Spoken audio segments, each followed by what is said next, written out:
اما بعد فاعوذ باللہ من الشیطان الرجیم بسم اللہ الرحمن الرحیم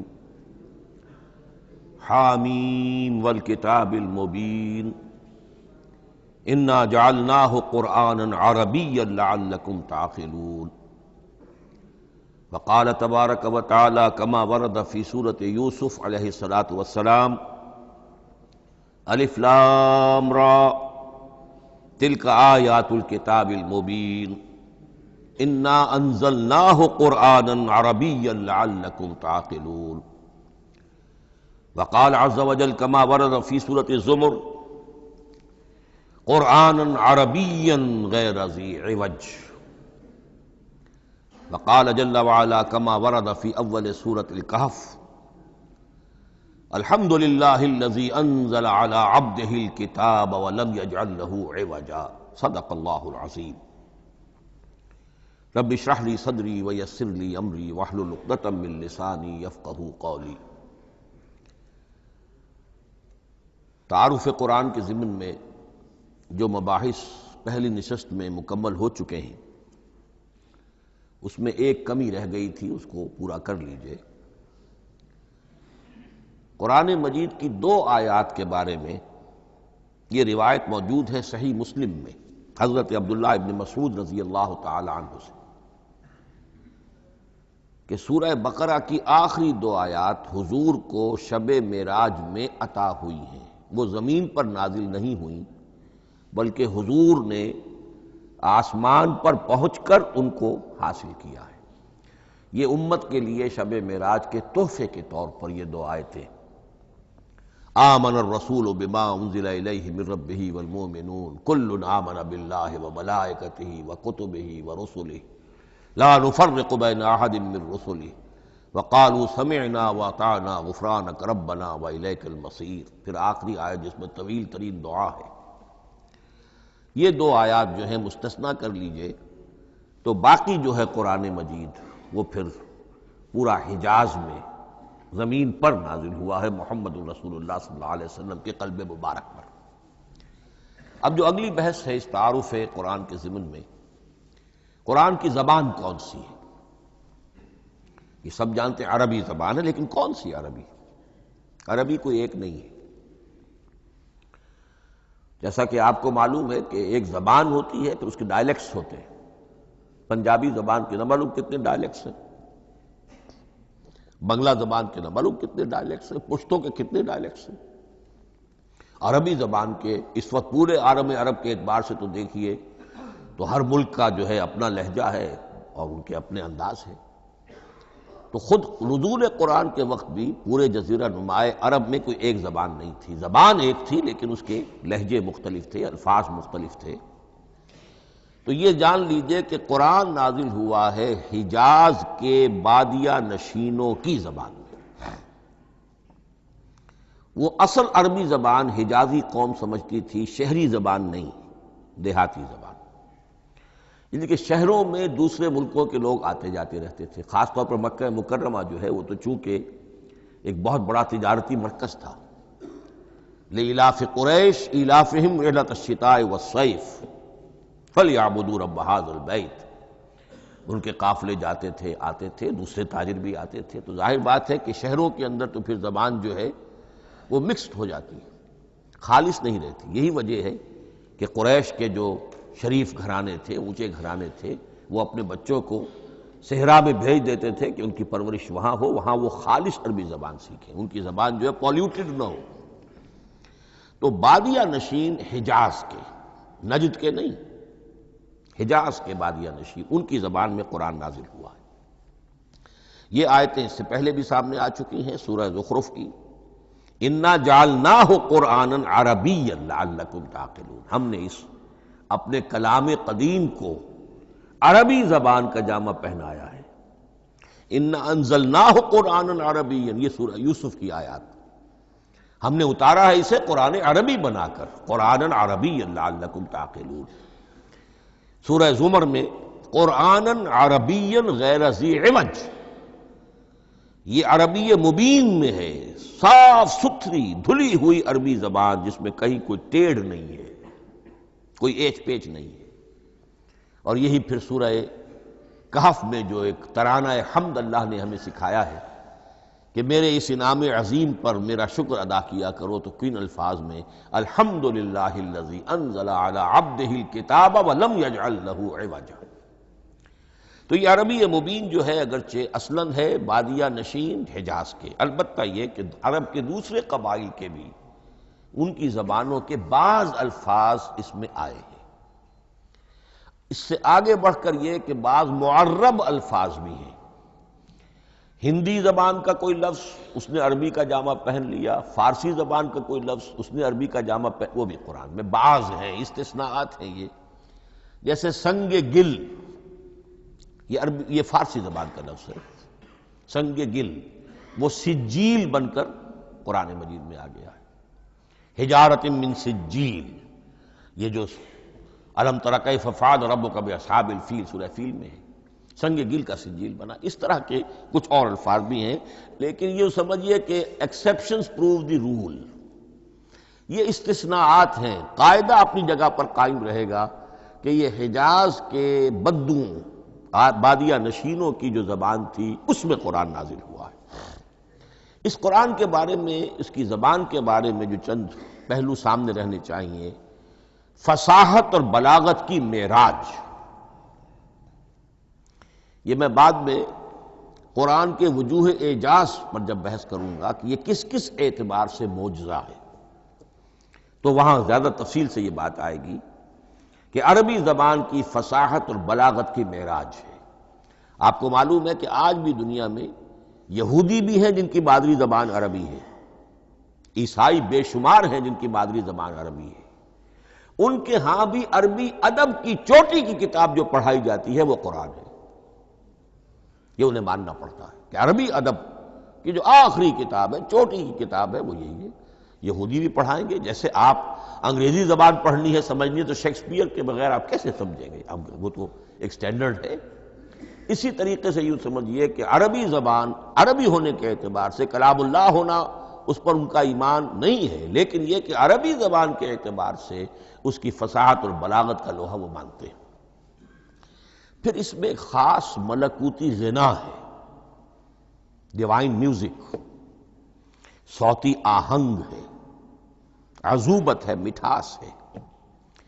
لاہور میں ایک صاحب ہیں جو پروفیسر ہیں فونیٹکس کے پنجاب یونیورسٹی میں، وہ کہتے ہیں میں ثابت کر سکتا ہوں کہ جتنے بھی آج دنیا میں اصول ہیں صوتی، یہ خود اپنی جگہ ایک بہت بڑی سائنس ہے، اس کے اعتبار سے میں ثابت کر سکتا ہوں کہ بلند ترین موسیقی قرآن مجید میں ہے، ملکوتی غنا۔ اسی لیے قرآن مجید کو اچھی سے اچھی آواز میں پڑھنے کی تاکید آئی ہے۔ زینوا القرآن باصواتکم، قرآن کو اپنی آوازوں سے مزین کرو۔ اسی طریقے سے من لم یتغن بالقرآن فلیس منا، جو قرآن مجید کو اچھی سے اچھے طریقے پر پڑھنے کی کوشش نہیں کرتا وہ ہم میں سے نہیں ہے۔ اسی طرح کے واقعات بھی ہوئے ہیں۔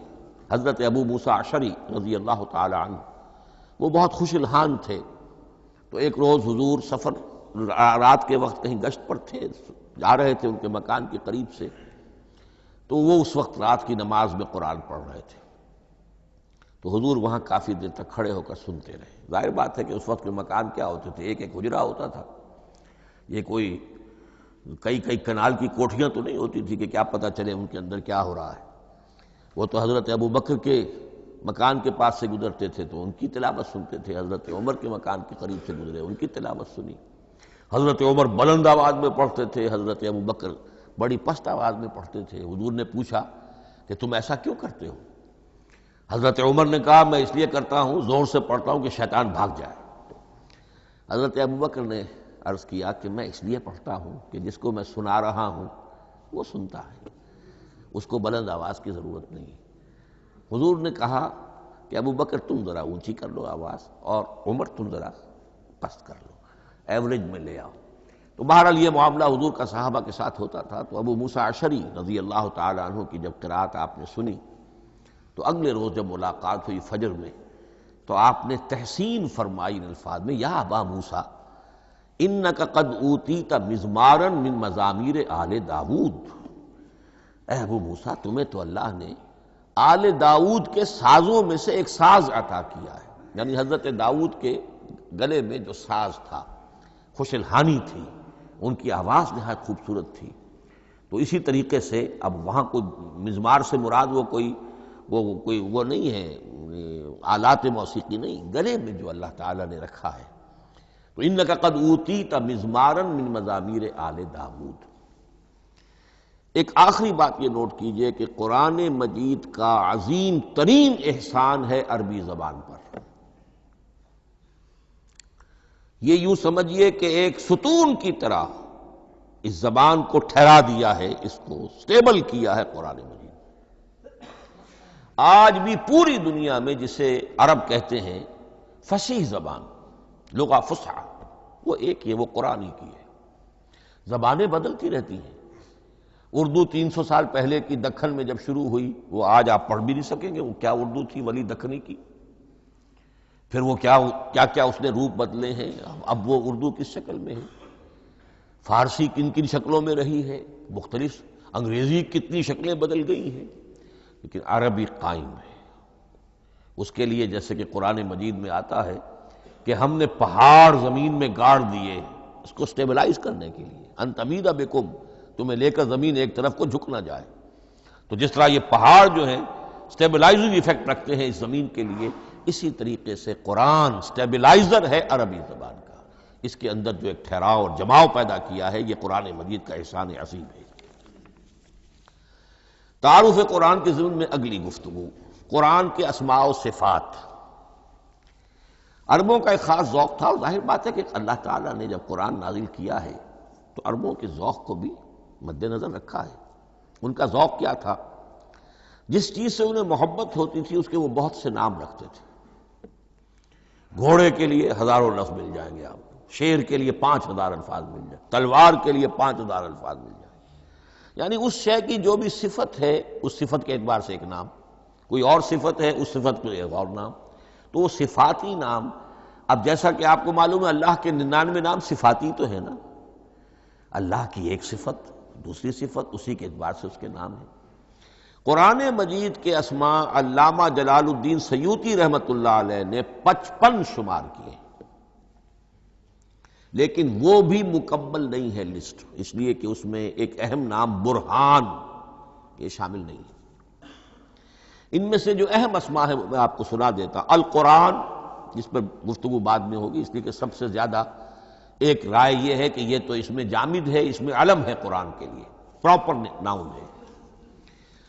الکتاب، الذکر، الہدی، النور، الفرقان، کلام اللہ، الوحی، روحا من امرنا۔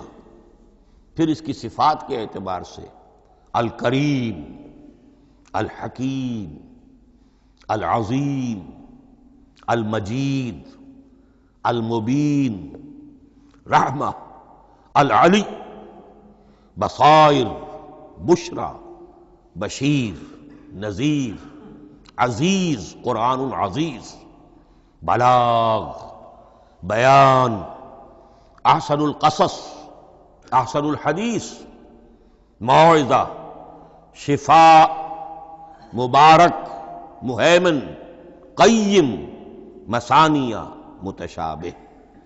یہ میں نے آپ کو 23 نام بتائے ہیں، لیکن یہ کہ علامہ جلال الدین سیوطی نے 55 گنوائے۔ لیکن جو بحث دلچسپ ہے وہ یہ ہے کہ جو اس کے لیے لفظ القرآن ہے، اس کے معنی کیا ہے اور یہ کس مصدر سے، کس مادے سے یہ لفظ بنا ہے۔ ایک رائے تو یہ ہے کہ یہ اس میں جامد ہے، یہ مشتق نہیں ہے، کسی مادے سے نکلا ہوا نہیں ہے۔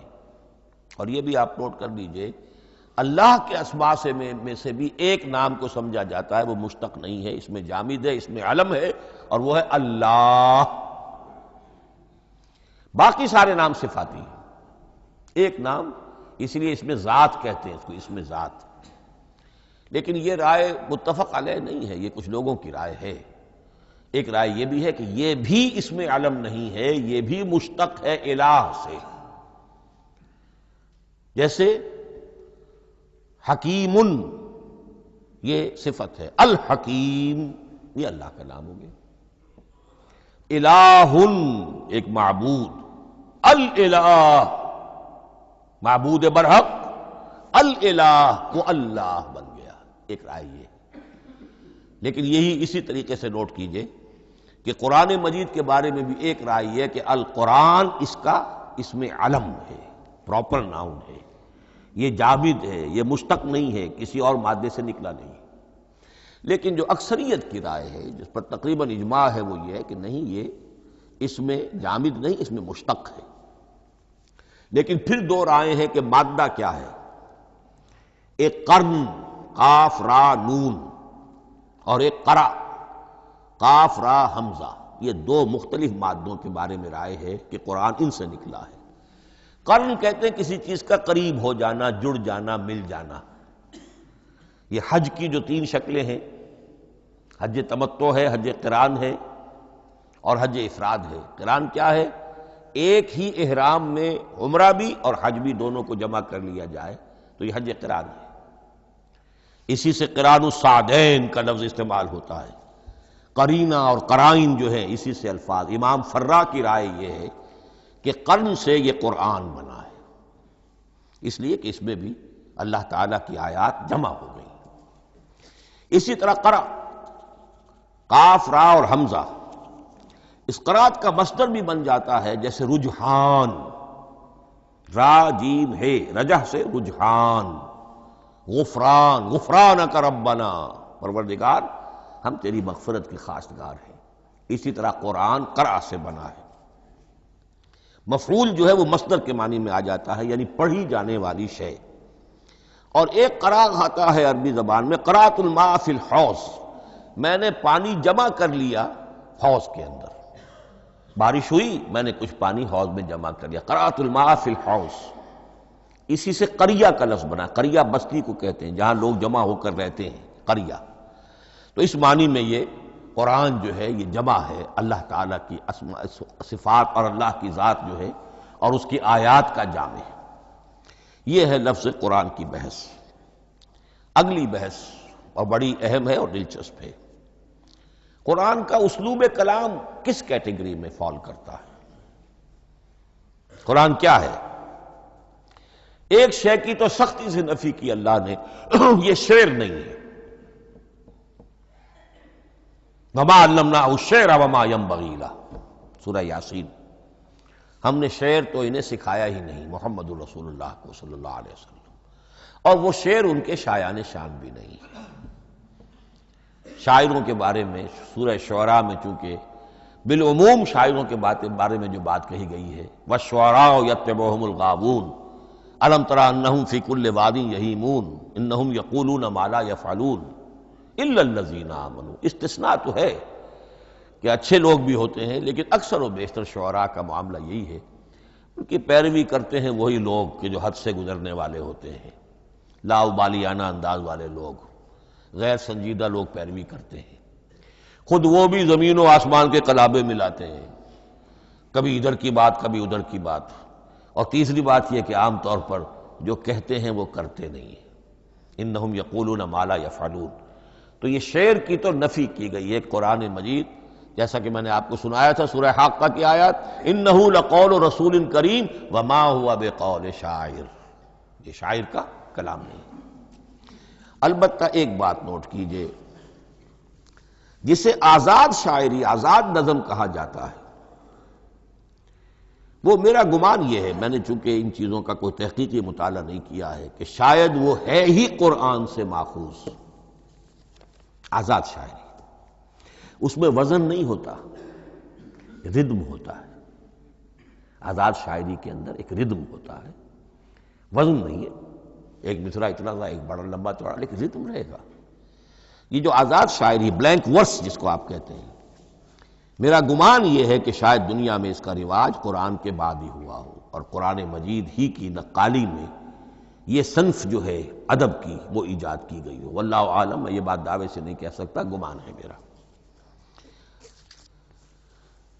البتہ یہ کہ اب اس سے آگے چلیے، شعر نہیں ہے، نثر ہے، لیکن نثر کے اعتبار سے بھی کون سی کیٹیگری میں آئے گی؟ کیا یہ کتاب عام معنی میں جسے ہم کتاب کہتے ہیں وہ کتاب ہے؟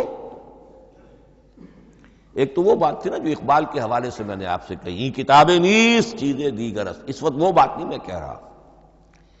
عام کتابوں سے اس کا فرق کیا ہے؟ ایک کتاب ہوتی ہے، اس میں ہر چیپٹر میں ایک بحث مکمل ہو جاتی ہے، اگلے چیپٹر میں پھر لوٹا کر آپ پہلے چیپٹر کی کوئی بات نہیں کریں گے، پھر وہ بات آگے چلے گی، ابواب ہوں گے، ابواب میں مضمون کے مطابق مضمون آگے بڑھتا چلا جائے گا۔ کتاب کا یہ لازمی وصف ہے۔ قرآن مجید عثمانی میں کتاب نہیں ہے، اس میں قصہ آدم و ابلیس 7 جگہ آ رہا ہے، بار بار آ رہا ہے، سورہ بقرہ میں، سورہ اعراف میں، سورہ ہجر میں، سورہ بنی اسرائیل میں، سورہ کہف میں، پھر سورہ طٰہٰ میں، چلتے جائیے، سورہ صاد میں حضرت موسیٰ علیہ السلام کا قصہ کتنی مرتبہ آ رہا ہے۔ تو قرآن مجید اس کتاب کی کیٹیگری، اس کی ڈیفینیشن پر پورا نہیں اترتا۔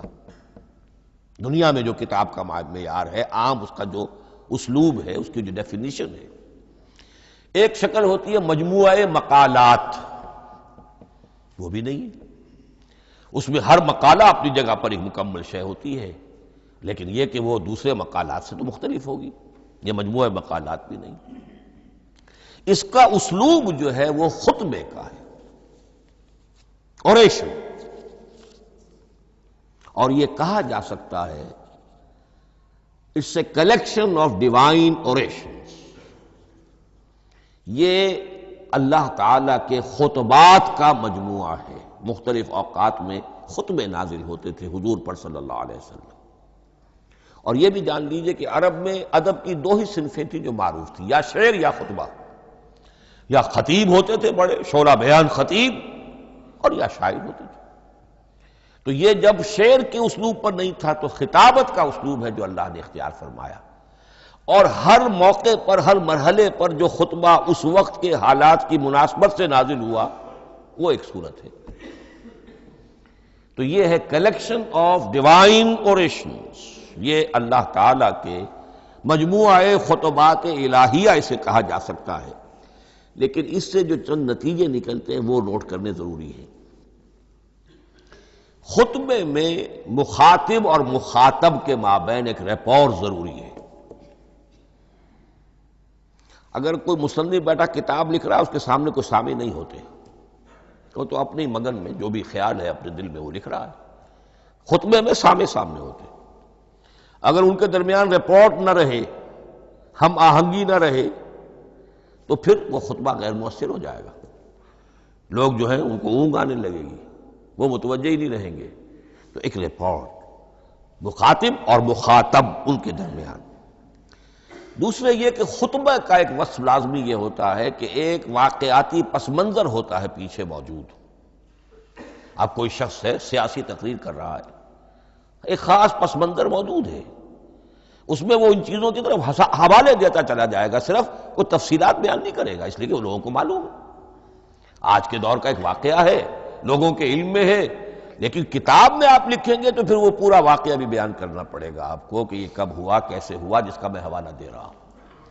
لیکن خطبے کے اندر پس منظر جو ہے وہ موجود ہے، اور اس کے حوالے سے صرف جو اشارات اس کی طرف ہو جائیں گے۔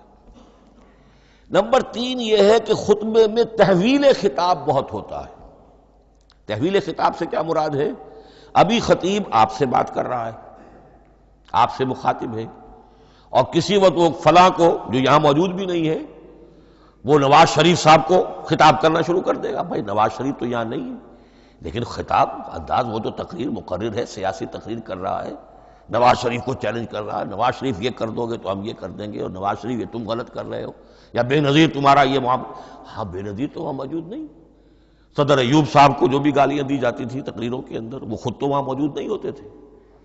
تو اس میں تحویل خطاب نوٹ کرنا پڑتا، ابھی کس سے بات ہو رہی تھی، ابھی کس سے بات ہو رہی تھی۔ قرآن مجید میں آپ دیکھیں گے ایک آیت میں حضور سے خطاب ہے، اگلی آیت میں کفار سے خطاب ہے، اس سے اگلی آیت میں اہل ایمان سے خطاب ہے۔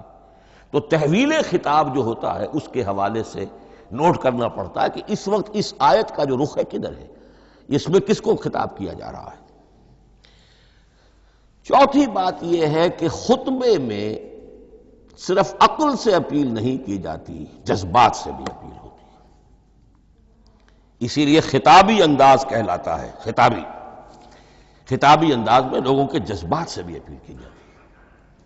جبکہ آپ ایک مقالہ لکھ رہے ہوں گے، اس میں جذبات کی بات نہیں آئے گی، ٹھنڈی ٹھنڈی عقلی باتیں، منطقی باتیں، دلیل صغرا کبرا جوڑیے، نتیجہ نکالیے، وہ لوگوں کے سامنے رکھیے، تصنیف ہے۔ لیکن خطبے کے اندر صرف عقل نہیں، جذبات سے بھی اپیل ہوتی ہے۔ اب یہ سارے اوصاف میں جو بیان کر رہا ہوں، یہ سب قرآن مجید میں بتمام و کمال بدرجہ اتم موجود ہیں۔ اور آخری بات یہ کہ خطبے میں، اور یہ کہ یہ چیز مشترک ہے غزل میں بھی اور قصیدے میں بھی اور خطبے میں بھی، اس کا اول و آخر بہت جامع اور مؤثر ہونا چاہیے۔ اسی لیے مطلع مقطع یہ خاص طور پر ہوتے ہیں نا۔ مقطع میں آپ پڑھی ہے سکون گسترانہ بات، جس غزل کا مطلع جاندار ہے اس کو آدمی پڑھے گا، اور اگر وہ مطلع پھسپھسا ہے وہ باقی نظم پڑھے گا ہی نہیں، چاہے آگے اس کے اندر بڑا عمدہ شعر بھی ہو وہ نہیں پڑھے گا۔ مطلع ہی جو ہے بے جان ہے، پھسپھسا ہے۔ پھر مقطع آخری جو شعر ہو، تو قصیدے میں بھی یہ ہے اور خطبے میں بھی یہ ہے۔ یہی وجہ ہے کہ قرآن مجید کی صورتوں میں اکثر و بیشتر شروع کی آیات اور آخری آیات انتہائی اہم ہوتی ہیں، بہت جامع ہوتی ہیں، جن کو کہا جاتا ہے کہ یہ سور جو ہیں ان کی ابتدائی آیات، خواتین اور پہلی آیات۔ اب سورہ بقرہ کی آیات شروع کی، پھر آخری جو ابھی میں نے آپ کو سنائی، یہی آل عمران کا معاملہ ہے، کس شان کے ساتھ وہ اٹھ رہی ہے۔ یہی سورہ حج کا ہر جگہ پر آپ دیکھیں گے ابتدائی جو ہے خطیب اگر ایسی بات، ایسا انداز اختیار کرے کہ اپنے سامعین کی توجہ کو اپنی طرف مبذول کرا لے، اگر شروع کا انداز ایسا نہیں ہے تو وہ بات آگے بڑھے گی نہیں۔ آخری بات یہ کہ خطبے میں ہمیشہ یہ ہوگا کہ ایک مین سپیکر جو ہے اس کی ایک بات سامنے ہے کہ میں نے یہ بات اپنے سامعین کے ذہن میں بٹھانی ہے، لیکن دائیں بائیں کی باتیں کرے گا، کوئی قصہ بھی سنائے گا، کوئی شعر پڑھے گا، کوئی اور کوئی لطیفہ بھی سنائے گا۔ ہمارے ہاں کے جو بہترین خطیب جو ہوتے تھے وہ احراری حضرات جو ہے بہترین خطیب ہوتے تھے، اور آپ نے سنا مولانا عطا اللہ شاہ بخاری رحمۃ اللہ علیہ، ان کی تقریریں 6 گھنٹے تک لوگ سنتے تھے۔ وہ کبھی رلا بھی رہے ہیں، کبھی ہنسا بھی رہے ہیں، عام آدمی تنقید بھی کرے گا کہ یہ کیا ادھر ادھر کی باتیں کر رہے ہیں، لیکن وہ پھر جب آخری تقریر ہوتی تھی تو جب تقریر ختم ہوتی تھی، جو بات وہ ذہن میں بٹھانا چاہتے تھے، دل میں اتارنا چاہتے تھے، وہ بیٹھ چکی ہوتی تھی۔ باقی یہ کہ ادھر ادھر کی چیزیں جو ہیں وہ آکسیلری چیزیں ہیں وہ رہتی ہیں۔ یہ ہیں 6 اوصاف خطبات کے، اور قرآن مجید کے اندر بھی یہ اوصاف کم و بیش موجود ہیں۔ قرآن کا اسلوب خطبے کا ہے۔ اب اگلی بحث پر آئیے، قرآن مجید کی ترکیب اور تقسیم، سنتھیسس اور ڈویژنز۔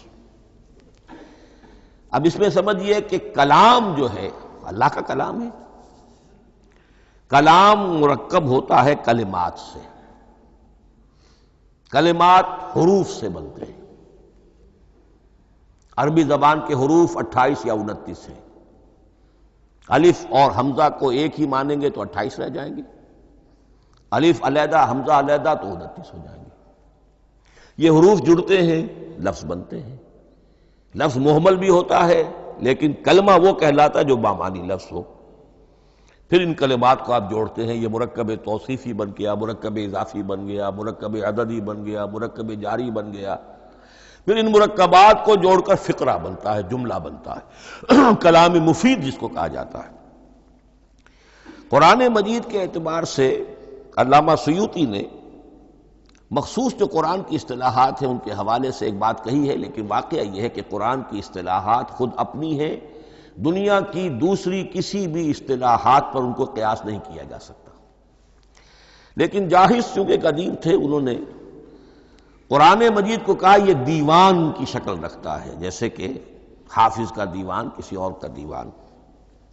سورتیں جو ہیں وہ قصیدوں کی شکل میں ہیں، بیت شعر آیت ہے، قوافی جو ہوتے ہیں شعروں میں قافیہ وہ یہاں فواصل ہیں، آیت کے آخری حروف ایک دوسرے سے مشابہ ہوتے ہیں کہ جن سے پھر وہ صوتی آہنگ پیدا ہوتا ہے۔ الرحمن علم القرآن خلق الانسان علمہ البیان۔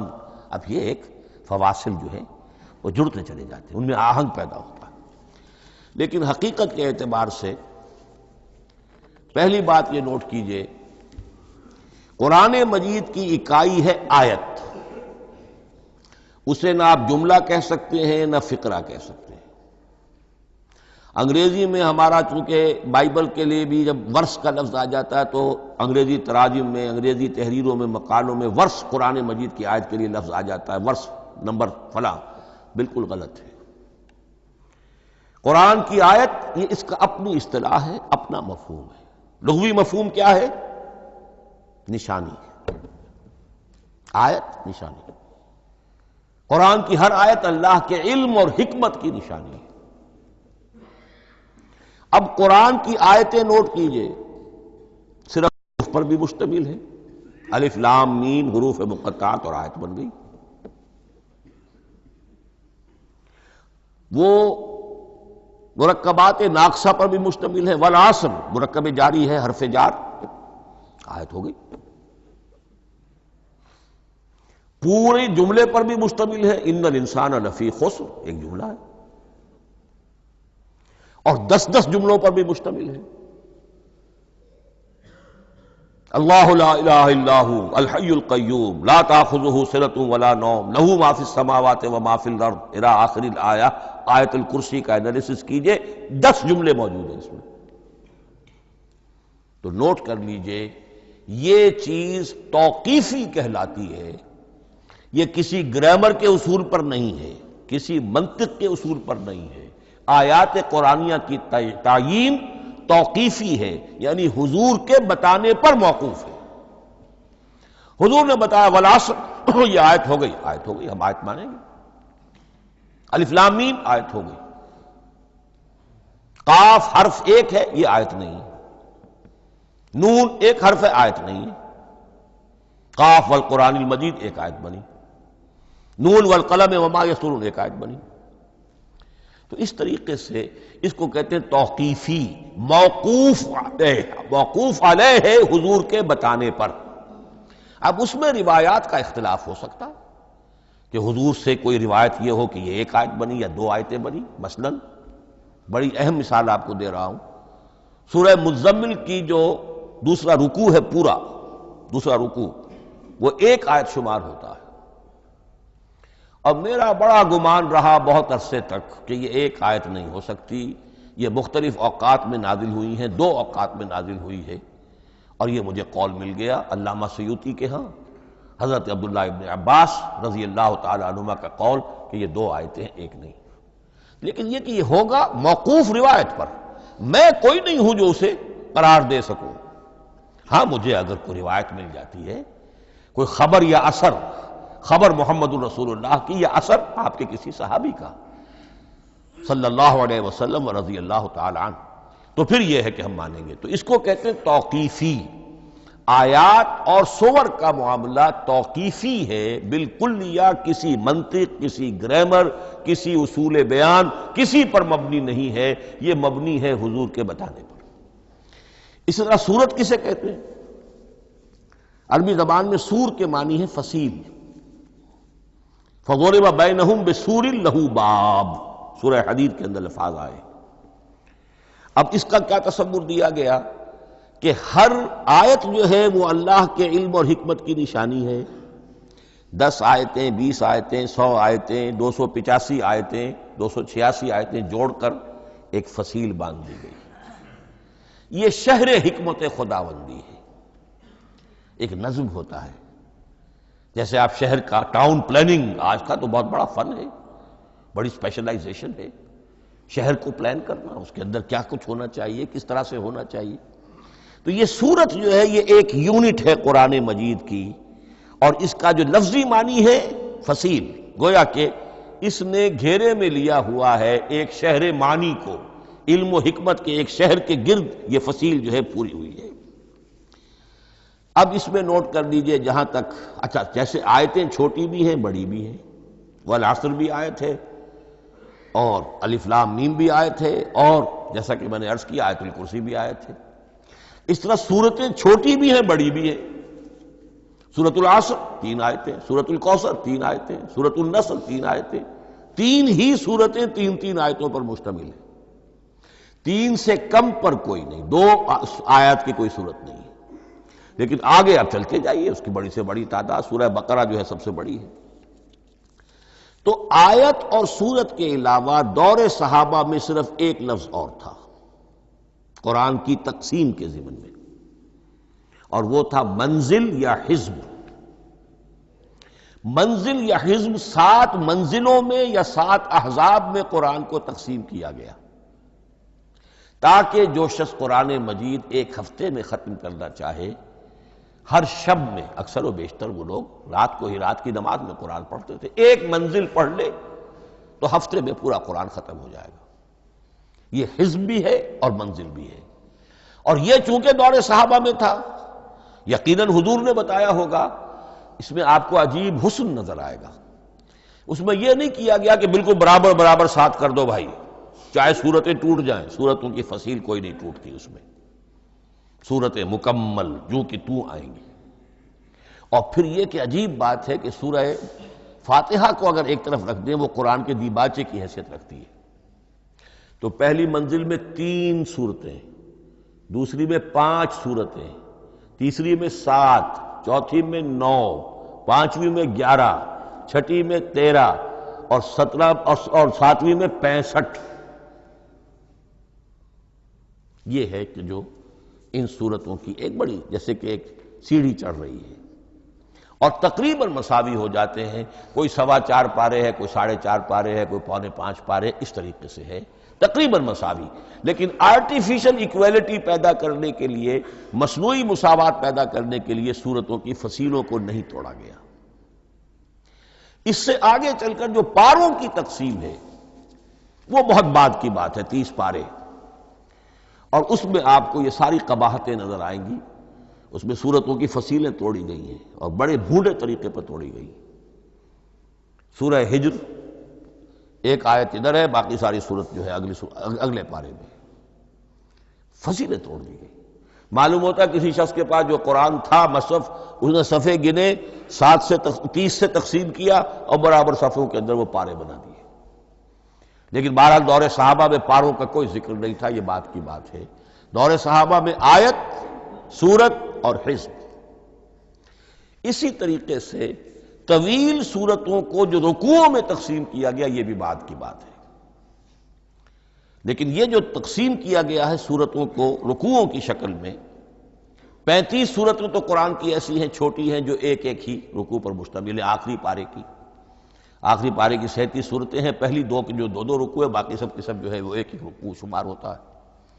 لیکن رکوع کیوں کیے گئے؟ لمبی صورتوں میں سے اگر کچھ حصہ پڑھنا ہے نماز میں، سورہ بقرہ پوری تو نہیں پڑھ سکتے آپ ایک رکعت کے اندر، تو اس کا وہ حصہ پڑھا جائے جس میں ایک مضمون پورا ہو جائے، مضمون نہ ٹوٹے، تاکہ وہاں پر رکوع کرے آدمی کہ جہاں پر کہ وہ مضمون ایک اعتبار سے مکمل ہو گیا۔ تو رکوع سے رکعت ہے، رکوع ہے، اس رکعت کے اندر ایک حصہ اتنا پڑھا جائے تاکہ مضمون جو ہے وہ خوبصورت رہے اور اس کا سلسلہ برقرار رہے۔ یہ تقسیم بھی اگرچہ بہت ہی ایک بدنام شخص ہے ہماری تاریخ کا، حجاج ابن یوسف، یہ اس کی ہوئی تقسیم ہے یا اس نے کرائی ہے، بہرحال اس کی طرف منسوب ہے، اور یہ بات ماننی پڑتی ہے کہ بڑے گہرے غور و فکر سے تقسیم کی گئی ہے، الل ٹپ نہیں ہے، بلکہ اس کے لیے واقعتاً غور کر کے جہاں وہ مضمون ختم ہوتا ہے، کہیں کہیں آپ اختلاف کر سکتے ہیں اور آپ کو حق حاصل ہے، اس لیے کہ یہ چیزیں توقیفی نہیں ہیں، یہ حضور کی بتائی ہوئی نہیں ہے، نہ رکوعوں کی تقسیم۔ اب سعودی عرب میں جو قرآن مجید چھپ رہے ہیں ان میں حزب ہو گئے ہیں، یعنی ہر پارے کو پارے برقرار رکھ کر 8 حزب بنا دیے انہوں نے، 4 حزب بنا دیے اور پھر نصف حزب کر کے 8 حصے کر دیے۔ تو یہ چیزیں جو ہیں، ہمارے ہاں رکوع تو پاروں سے ادھر ادھر ہو جاتے ہیں، پارا بدل گیا رکوع وہی چل رہا ہے، اس لیے کہ رکوع میں مضمون کو پیش نظر رکھا گیا ہے، جبکہ پارے میں مضمون کو نہیں سامنے رکھا گیا۔ تو رکوع کا معاملہ جو ہے، چاہے وہ حجاج ابن یوسف ہی نے کیا ہے، لیکن یہ کہ بہرحال وہ بہت صحیح ہے، اکثر و بیشتر کہیں کہیں آپ اس سے اختلاف کر سکتے ہیں۔ تو یہ تو اس کا ہم نے آپ کے سامنے رکھا سنتھیسس۔ اب اگلا موضوع ہے ترتیب و تدوین کیسے ہوئی۔ ان علینا جمعہ و قرآنہ، ہمارے ذمے ہے اس کو جمع بھی کرنا اور پڑھوانا بھی، اور پڑھوانے میں ترتیب آ جائے گی لازماً۔ لیکن یہ کہ ایک بات تو اس میں بالکل متفق علیہ ہے، جس میں کسی شک و شبے کی گنجائش نہیں، قرآن کی ترتیب نزولی اور تھی، ترتیب مصحف اور ہے۔ ترتیب مصحف میں سورہ فاتحہ کے بعد سورہ بقرہ ہے، سورہ بقرہ نازل ہوئی ہے مدنی دور میں جا کر، پھر سورہ آل عمران ہے وہ بھی مدنی ہے، سورہ نساء ہے وہ مدنی ہے، سورہ مائدہ ہے وہ مدنی، پھر آئی ہے سورہ انفال اور سورہ توبہ۔ یہ سورہ انفال تو مدنی نہیں، سورہ انعام اور سورہ اعراف یہ ہے کہ جو مکیات ہیں، یہ کہ بھی مکی دور کی بھی آخری زمانے کی ہے۔ ابتدائی جو مکی صورتیں وہ سب سے آخری حصے میں ہیں، 29واں پارہ اور 30واں پارہ۔ تو ترتیب نزولی اور تھی، ترتیب مصحف اور ہے، اس میں تو کسی شک و شبے کی گنجائش نہیں۔ لیکن ہمارے ہاں اہل تشیع نے اس چیز کو بہت اچھالا ہے۔ ان میں سے بعض گروہ ایسے ہیں جن کا کہنا یہ ہے کہ اصل قرآن جو ہے وہ ترتیب نزولی کے مطابق تھا، یہ ترتیب تو عثمان نے کر دی رضی اللہ تعالی عنہ۔ حضرت علی کے پاس اصل قرآن جو ترتیب نزولی کے مطابق تھا موجود تھا، اور اب بھی ان کے خیال میں جو ان کے امام غائب جو ہیں چھپے ہوئے ہیں غار میں، تو ان کے پاس وہ نسخہ اصل حضرت علی والا موجود ہے، اور جب وہ ظاہر ہوں گے تو اصل قرآن لے کر آئیں گے۔ یہ سارے شیعوں کا قول نہیں ہے، لیکن یہ کہ ان میں بہت سے لوگ ہیں کہ جو ان باتوں کو مانتے ہیں۔ جہاں تک اس بات کا تعلق ہے کہ حضرت علی نے ترتیب نزولی پر کوئی مصحف جمع کیا ہو، اس میں کوئی اشکال نہیں ہے، اس لیے کہ علمی طور پر یہ ایک بڑی عمدہ ایکسرسائز بنتی ہے۔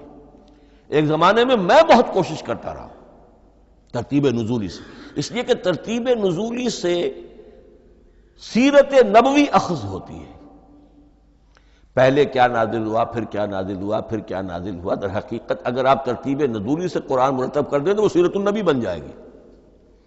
تو اس کو سمجھنے کے لیے ایک زمانے میں نے بڑی محنت کی ہے، لیکن ایک تو یہ کہ وہ یقین سے وہ باتیں ملتی نہیں ہیں، بعض روایات ہیں لیکن یہ کہ پھر بھی آپ یقین سے نہیں کہہ سکتے۔ اکثر و بیشتر قرآن مجید میں لکھا بھی ہوتا ہے، ترتیب کے موٹی موٹی چیزیں معلوم ہیں نزولی ترتیب کی، لیکن یہ ہے کہ یقین کسی بات پر نہیں۔ تو پہلی بات یہ ہے کہ ہمارے نزدیک، اہل سنت کے نزدیک، اصل جو حجت ہے دین میں وہ ترتیب مصحف ہے۔ یہی ترتیب جو اس وقت مصحف عثمان کی ہے رضی اللہ تعالی عنہ، یہی ترتیب ہے لوح محفوظ کی، یہی ترتیب ہے ام الکتاب میں، یہی ترتیب ہے کتاب مکنون میں۔ اب اس کی سمجھیے کہ اس کی تدوین کن مراحل میں ہوئی۔ سب سے پہلے اس کے جو مراحل ہیں 3، خود نبی اکرم صلی اللہ علیہ وسلم کے زمانہ مبارک میں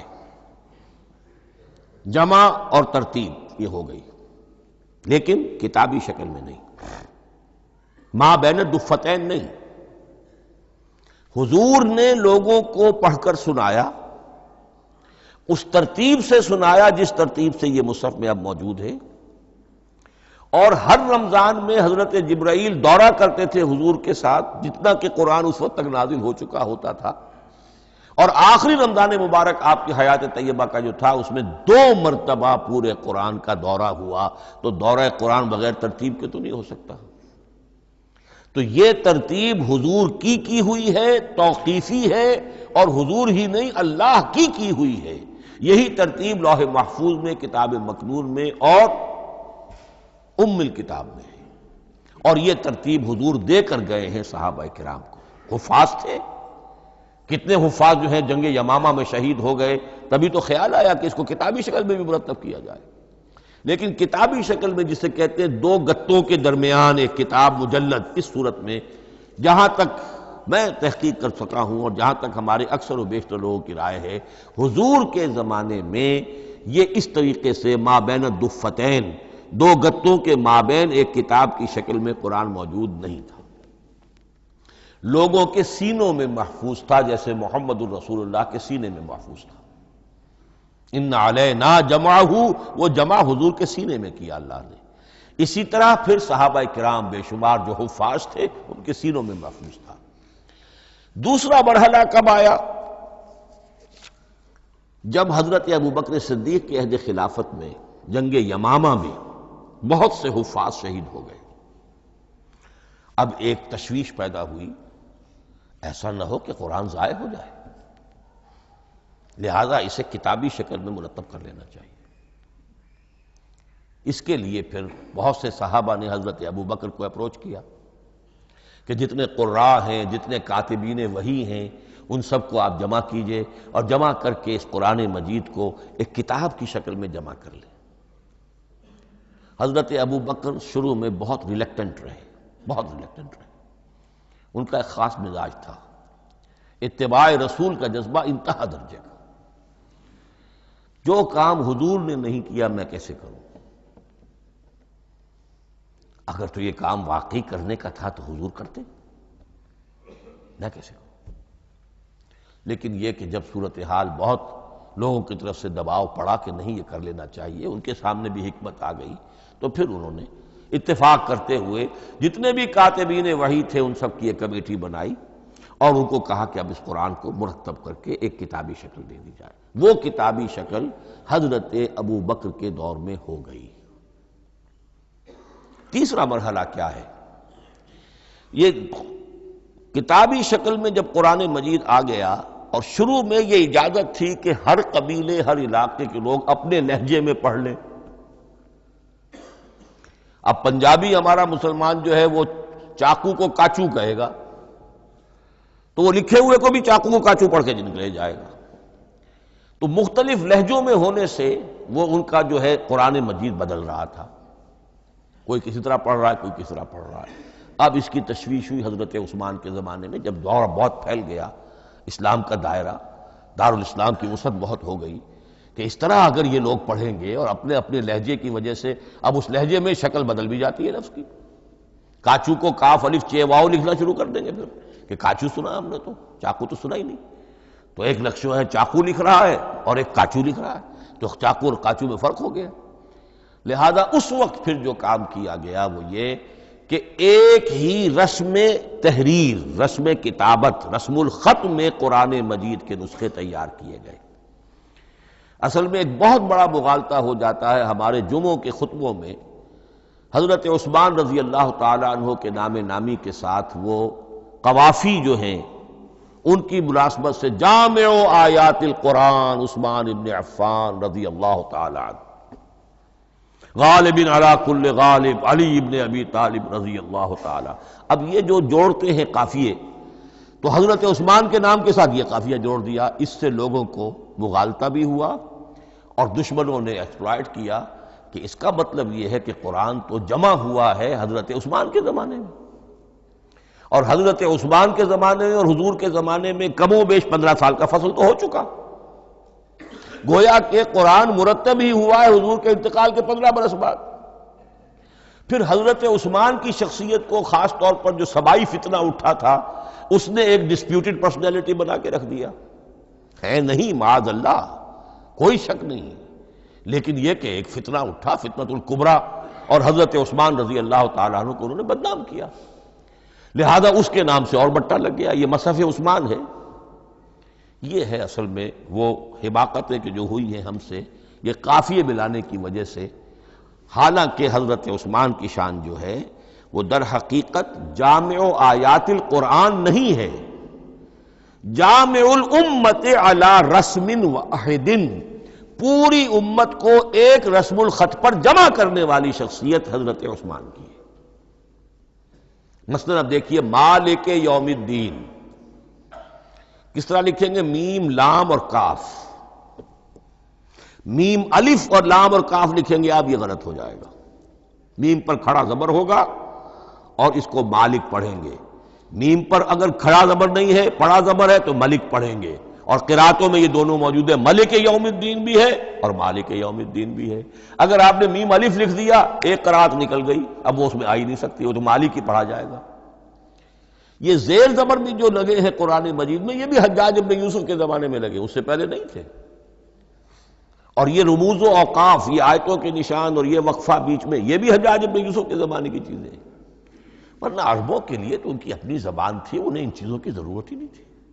آپ کو معلوم ہے پرانے زمانے کے جو منشی ہوتے تھے، انشاء پرداز، وہ جب خط لکھتے تھے تو اس میں نقطے وغیرہ نہیں لگاتے تھے۔ جس کو خط لکھا جا رہا ہے وہ توہین سمجھے گا کہ شاید مجھے جاہل سمجھا کہ نقطے بھی لگا کے بھیجا جا رہا ہے خط پر، گویا کہ میں تو سمجھ ہی نہیں سکتا بغیر نقطوں کے۔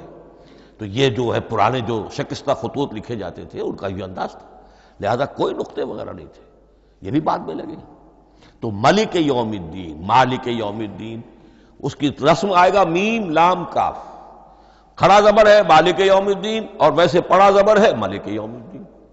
یہ رسم الخط ہے جس پر کہ حضرت عثمان رضی اللہ تعالی عنہ نے پوری امت کو جمع کر دیا اور اس کے نسخے تیار کرا کے، مختلف روایات میں آتا ہے 5 یا 7 نسخے تھے، ایک مدینہ منورہ میں رکھا اپنے پاس، اور اسی پر ان کے خون کے دھبے بھی ہیں، اور وہ نسخہ قرآن مجید کا اب استنبول کے اندر ہے۔ ٹاپ کاپی کا جو عجائب خانہ ہے، عجائب گھر ہے، جس میں جہاں نوادرات کے ساتھ ساتھ حضور کے بھی کچھ تبرکات اور جمع ہیں، وہاں وہ نسخہ موجود ہے۔ اس میں انگلی جو کٹی تھی حضرت نائلہ جو ان کی اہلیہ تھی، جب وار کیا گیا ہے حضرت عثمان پر، قرآن پڑھ رہے تھے، انہوں نے روکا اپنے ہاتھ سے تو ان کی انگلی کٹی اور اس کے خون کے قطرے جو ہیں وہ مصحف پر آئے۔ تو یہ وہ قرآن، پھر انہوں نے ایک مکہ مکرمہ میں، ایک دمشق میں، ایک کوفے میں، ایک یمن، ایک بحرین، ایک بصرہ، مختلف جگہوں پر وہ آفیشل ورشن قرآن کا صرف رسم الخط اسکرپٹ کے اعتبار سے۔ لیکن اب پھر نوٹ کر لیجئے، قرآن مرتب ہو چکا، مدون ہو چکا دور نبوی میں، لیکن کتابی شکل میں نہیں، سینوں میں محفوظ۔ دور خلافت ابی بکر میں وہ کتابی شکل میں لایا گیا، اور اس کے لیے پھر بحث ہوئی کہ اب اس کا نام کیا رکھا جائے۔